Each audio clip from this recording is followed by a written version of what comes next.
Hallo und herzlich willkommen zum neuen Video bei Perfect Green. Heute wird's richtig cool, denn ich optimiere meinen LED Liberty 43, aber nicht nur die Liberty-Besitzer, sondern auch die Kensington und andere LED-Besitzer werden von diesem coolen Feature garantiert profitieren. Viel Spaß!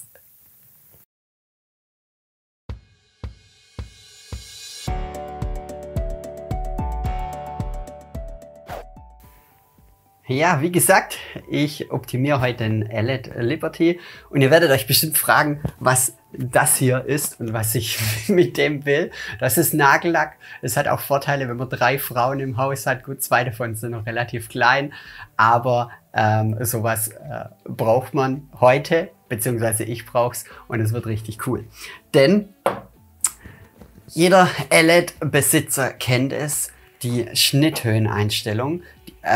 Nicht falsch verstehen, die Einstellung ist genial. Also die Verstellung ist wirklich top. Die habe ich auch in weiteren Videos schon mal erklärt. Das Video blende ich euch oben ein. Die Einstellung ist wirklich super, aber die Anzeige ist wirklich absolut katastrophal. Und ich verstehe es nicht, warum LED das nicht anders löst. Ich habe es anders gelöst. Ich zeige es euch heute, wie es funktioniert. Und zwar optimiere ich die Schnitthöhenanzeige. Ich zeige es euch am besten mal, wie das Ganze funktioniert, wie das aufgebaut ist und zeige euch Schritt für Schritt die Anleitung dazu. Ich habe jetzt relativ lange dazu benötigt. Ihr seht auch hier im Hintergrund meine ganzen Versuche. Ich habe echt lange gebraucht. Es war nicht ganz einfach, jedoch jetzt ist die Datei fertig. Diese verlinke ich euch auch und somit ist es für euch in, ich denke jetzt mal 30 Minuten erledigt und ihr habt wirklich eine richtig geile Anzeige. Los geht's! Ja, das ist die Schnitthöheneinstellung, der Deckel. Den mache ich gleich runter und dann seht ihr mal, wie das Ganze funktioniert. Ich habe auch die Schnitthöhen mal alle nachgemessen. Der LED soll eigentlich zwischen 6 mm und 32 mm mähen können. Das ist bei meinem zumindest nicht der Fall. Er kann zwischen 6 mm, das passt, 5,8 mm, alles gut, zwischen 6 mm und 30 mm eingestellt werden. Macht mir persönlich jetzt nichts aus. Ich mähe eh immer bei zwischen 16 und 18. Dieses Jahr möchte ich etwas runtergehen. Ich möchte auf 13 oder 14 mm runtergehen. Also von dem her brauche ich die hohen Schnitthöheneinstellungen nicht. Trotzdem ist es relativ ungenau. Das werdet ihr jetzt sehen. Ich baue den Deckel ab. Und dann seht ihr mal, wie das Ganze überhaupt funktioniert, wie die Mechanik funktioniert, denn die ist wirklich simpel und einfach. So schaut das Ganze aus, wenn es demontiert ist. Ich habe hier nur eine Stange. Diese wird durch das Gewinde, durch das Schrauben, wird hier der kleine Nippel hier, der verändert seine Position, geht vor oder zurück. Und hier sitzt das Gegenstück. Und da ändert sich dann diese Scheibe, denn die hat hier diese Einkerbung und die Scheibe dreht sich dann. Das ist das Funktionsprinzip, sehr simpel und einfach, aber funktioniert also praktisch gar nicht, weil einfach die Einstellung, die Optik nicht gut ist.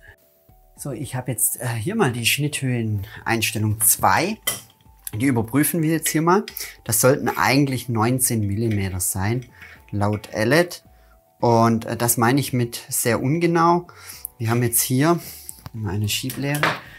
Wir haben hier jetzt die Einstellung 2 und haben 16,6 mm bei 2. Da passt natürlich alles hinten und vorne nicht.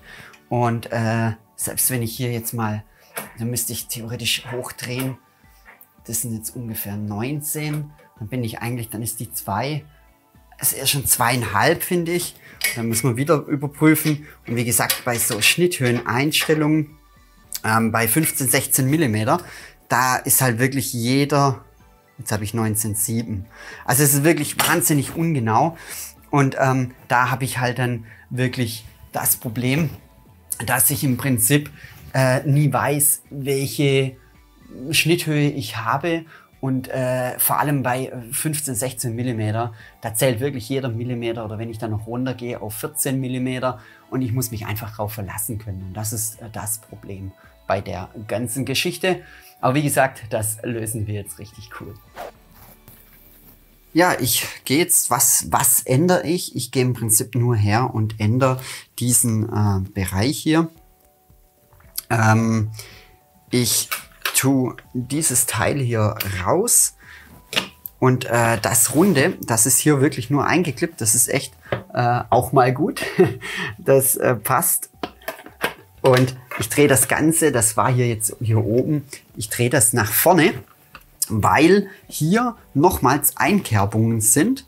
Und diese Einkerbungen passen dann perfekt, ohne dass sich irgendetwas ändern muss und das Teil nicht defekt machen muss oder bearbeiten muss.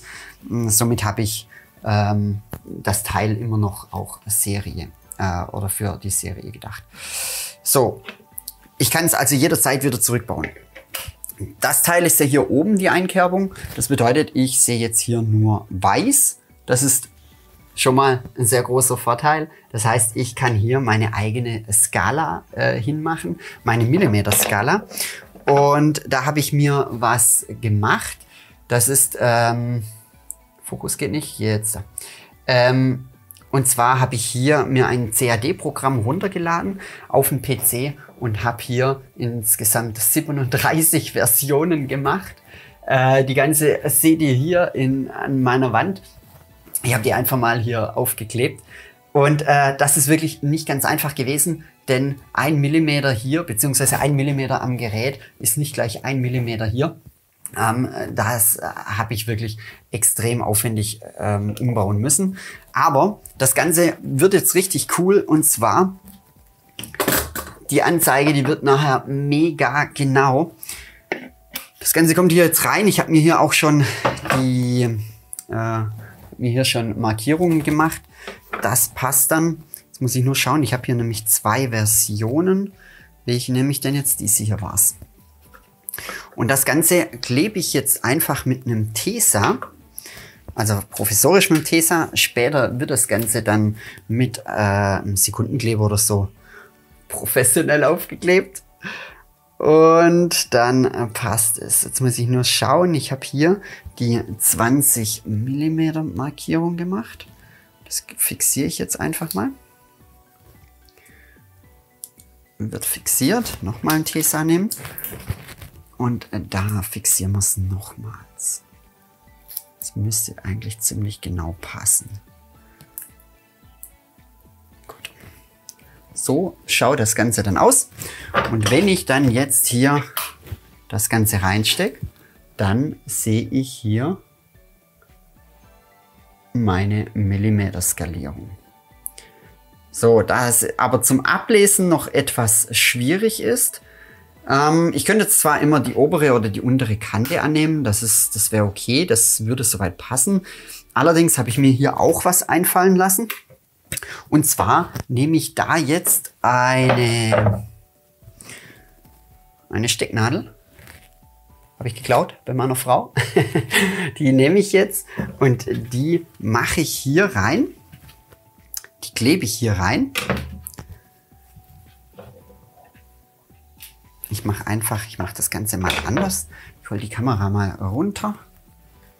So, die Stecknadel, die klebe ich jetzt auch hier rein.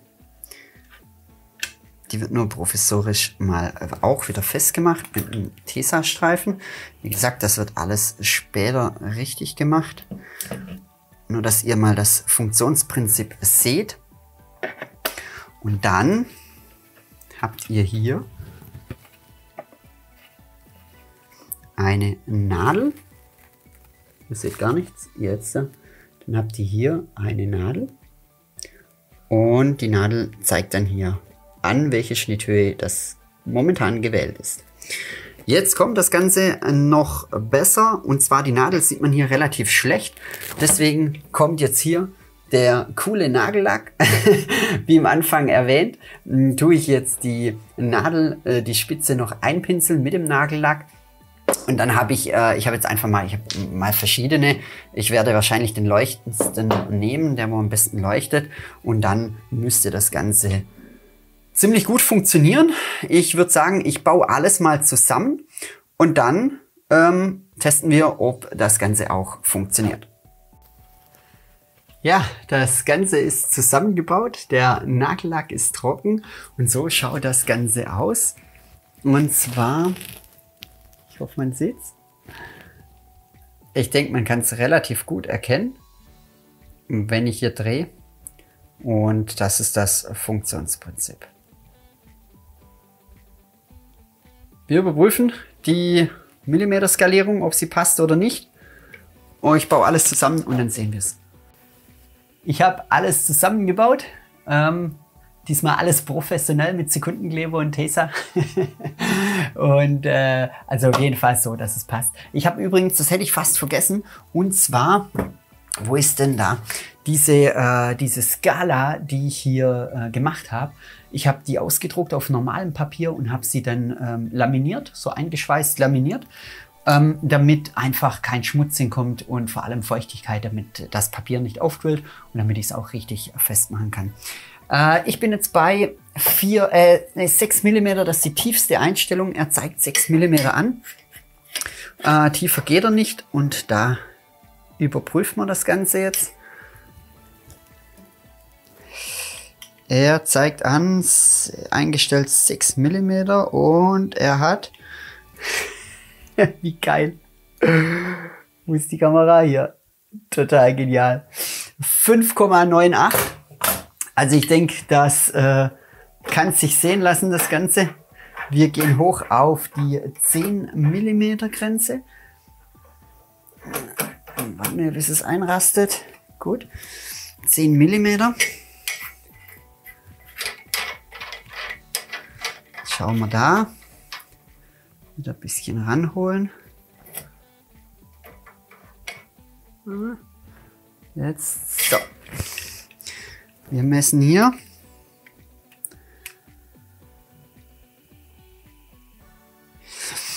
(10,6) passt somit auch. 0,6 mm, oh, ist okay. Gehen wir auf die 15 mm. Das sind 15. Und da messen wir auch noch mal.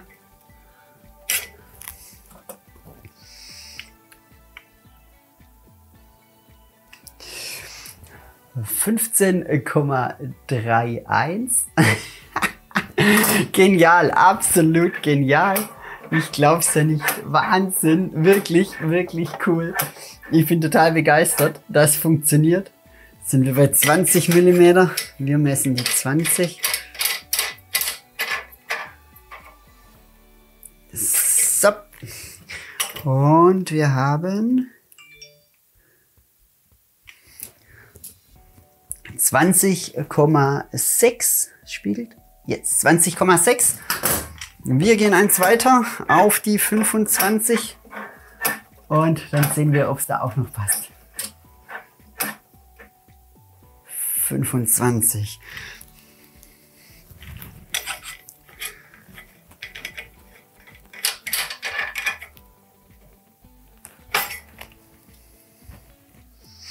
Und es zeigt an 25,6. Genial! Absolut, absolut genial. Wahnsinn! Ich habe jetzt hier eine Skala geschaffen, die wirklich extrem genau alles anzeigt und natürlich auch, vor allem, man kann sich auch jetzt drauf verlassen, das passt, das funktioniert. Ich finde es wirklich total genial. Ich bin total begeistert. Es funktioniert wirklich mega gut. Ich bin auch gespannt, wie es sich in der Praxis zeigt. Aber jetzt ist die Schnitthöheneinstellung und die Schnitthöhenanzeige wirklich perfekt vom LED. Ich verstehe es nicht, warum die das nicht von Serie machen und damit sie da so bescheuerte Zahlen dahin machen, wo wirklich so ungenau sind. Auf jeden Fall habe ich ja schon mal ein Video gemacht und habe da bemängelt, dass er einen Konstruktionsfehler hat. Den habe ich ja belegt, indem ich Gewicht drauf habe und habe aber auch generell noch 3 Schwachstellen gefunden. Also einen Konstruktionsfehler und 3 Schwachstellen. Die eine Schwachstelle war ja meine profilierte Frontwalze. Die habe ich ja auch machen lassen. Da habe ich auch ein Video gemacht. Die Videos zeige ich euch oben alle. Und somit ist diese Schwachstelle behoben. Die nächste Schwachstelle, die ich bemängelt habe, war die Schnitthöheneinstellung. Die ist auch behoben. Die ist jetzt wirklich wahnsinnig gut und richtig perfekt. Und jetzt hat er noch eine Schwachstelle und die werde ich auch noch beheben. Und dann bin ich mir sicher, dann ist es wirklich ein absolut perfekter Mäher. Und ich glaube, für diesen Preis gibt es nichts anderes. Ja, gut. Okay, ich bin durch mit dem Video. Ich hoffe, euch hat's gefallen. Ich hoffe, ihr hattet auch so viel Spaß wie ich. Also ich habe auf jeden Fall sehr viel Spaß dabei. Und ich stelle euch die Datei, das ist eine PDF, die stelle ich euch in die Videobeschreibung rein. Da könnt ihr es downloaden und könnt das Ganze dann nachbauen. Mich würde es auch freuen, wenn ihr im Gegenzug ein Abo dalasst oder ein Like oder wie auch immer oder beides. Gut, okay. Ja, ich freue mich, wie gesagt, die andere Schwachstelle, die werde ich auch noch beheben. Da kommt auch noch ein Video. Wenn ihr das Video später anschaut, dann habe ich es vielleicht auch schon rausgebracht und das Video blende ich euch jetzt oben ein. Ansonsten, ich wünsche euch eine schöne Zeit. Bis zum nächsten Mal. Ich bedanke mich fürs Zuschauen. Ciao.